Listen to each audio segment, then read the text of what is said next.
tey rek ma tegal sa kon yoog sa baay suluk laay boole kit kon yoog sa baay suluk laay boole kit xam ne mu war a ñëpp hay alaaji suluk tey rek ma tax suluk kon dangay may bett di jël suma tànk dindil war bi dindil yaa ngi may gaañ ci mbàq yi dindil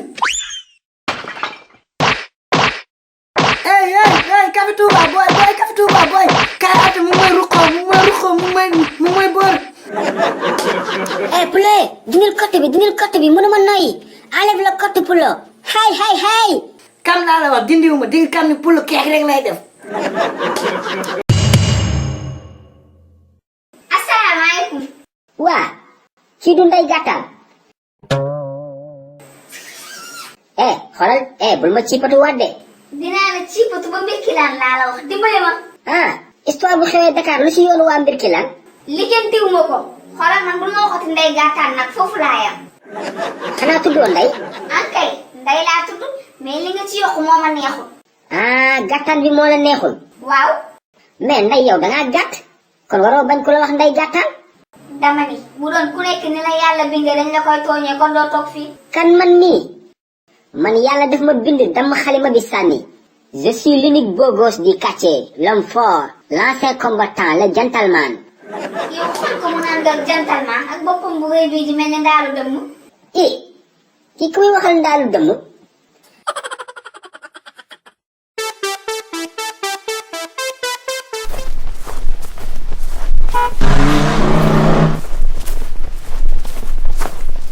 asalaamaaleykum alaaji suluk njaari mbaɗɗa waaleykum salaam waa kii du Pulo le milliardaire. noppi bul catu may wax mu naan milliardaire sa ndeel bu ngand bii di mel ni neenu ginaar baraman Pulo duma sa morom de mawtu sama ndel di si tuuti diwtiir ngaan ma ay nenu ginaar.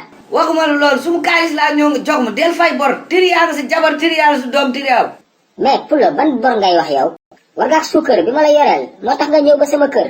sa jabar barki démb ñëw na foofu ma jox ko ñaari kilo ceeb parfumé nga boole ko ci. sama jabar kañ nga ko jox 2 kilos ceeb te yëguma ko. yëgoo dangay lekk loo yëgul fi mu jóge barki démb bi ngay lekk mbaalu saalum bi fan la ñaari kilo ceeb yi jóge.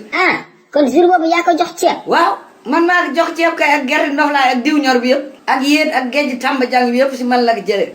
noppil yow amoo sutura de man ay yéen ak ay géej tàmba jàng. alaaji suluk ana de xéewi xaal dangaa bëri wax jox mu sum xaalis dama dem liggéey. yow Pulo li ma la war a jox matul sax 3000 francs damal encaissé ji soo dëppee jaar fii fekk ma ut weccet. indil mi weccal am naa weccet. Pulo c'est pas une question de weccet damal ñëwaat affaire la sama condamné bi fi ma koy denc moo sori. waa baax na beneen yaxa benn art maa ngi dem léegi maa ngi ñëw di nga xam ni maa ngi yow la.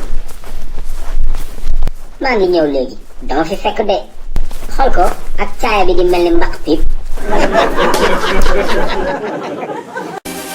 xew-xew amatina de xale yi seen livre les codes de suluxu ñëwatina tome 2 ak tome 3 bi génn na de waaw te bii ba dafa ànd ak lu bees tak non seulement dañu yokk page livre yi ba 60 waaye dafa amaale ay question de compréhension pour améliorer intelligence xale yi livre suluxu bu bees bi am na solo de mani ku gaaw la def commande doo am si livre yi de xale yi gaaw leen woo seen papa ak seen yaay ñu defal leen commande si numéro boobee ngeen di gis man moom defal naa commande sama doom ak samay jarbaat yàgg na ku yéex ñaar gaaw leen.